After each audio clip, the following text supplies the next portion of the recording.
For more in this case, let's bring in Mark Rifkin. He's a partner at Wolf, Haldenstein, Adler, Freeman, and Herz. And with experience in securities fraud and shareholder rights cases, he joins us from our New York studio.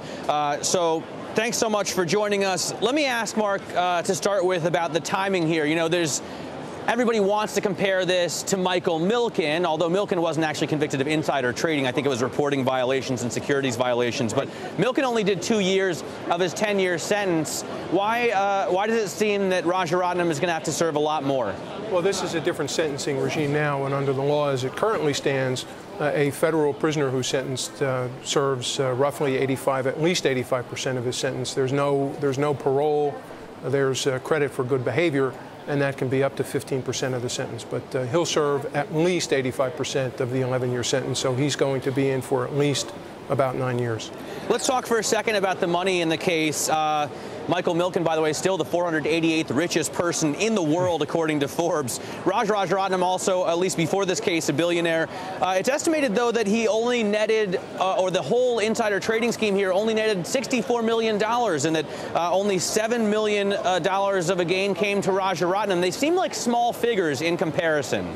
Well, they may seem like small figures to people who are used to dealing in billions, but there's an awful lot of people out there for whom $7 million or $50 million is all the money in the world.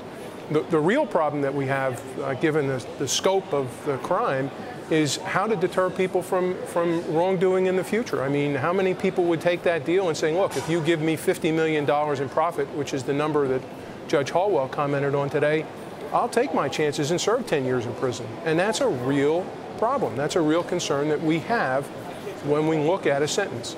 Right. And Mark, I guess, you know, what I'm really asking, though, is with all the evidence that we saw, all the wiretaps that we listened to, all the people and big executives involved, is it likely that insider trading really netted Raj Rajaratnam's group much more, and that this is just what he got busted for? Oh, I think unquestionably, you know, where there's smoke, there's fire. You can look at this and say the government found all the trades it found. There may be more.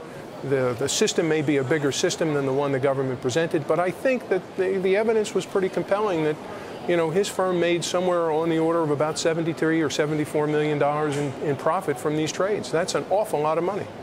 So this is being touted as the biggest illegal insider trading case in history. Are the feds going after more? Are they really cracking down on this much harder since the financial collapse of 2008? Absolutely. We've seen an enormous prosecution effort here. I think Parith Baraha in the Southern District of New York has made it clear he's going to prosecute these insider trading cases vigorously, and many of us wish that he would look at other instances of wrongdoing in the financial markets as well. I wonder, you know, as far as this regime here, we saw Svi Gopher get, I think, about 10 years as well. Daniel Chiesi is off to jail as well. Does this wrap up this group? Does this wrap up the Galleon Group insider trading case? Well, the Galleon defendants specifically, yes, I think so. But this group, probably not. There are still some of these network participants who are still under investigation. Some are still facing charges. I don't think we've quite seen the end of this particular chapter. All right. Hey, Mark, thanks so much for joining us. Mark Rifkin there of Wolf, Haldenstein, Adler, Freeman, and Herz. Now,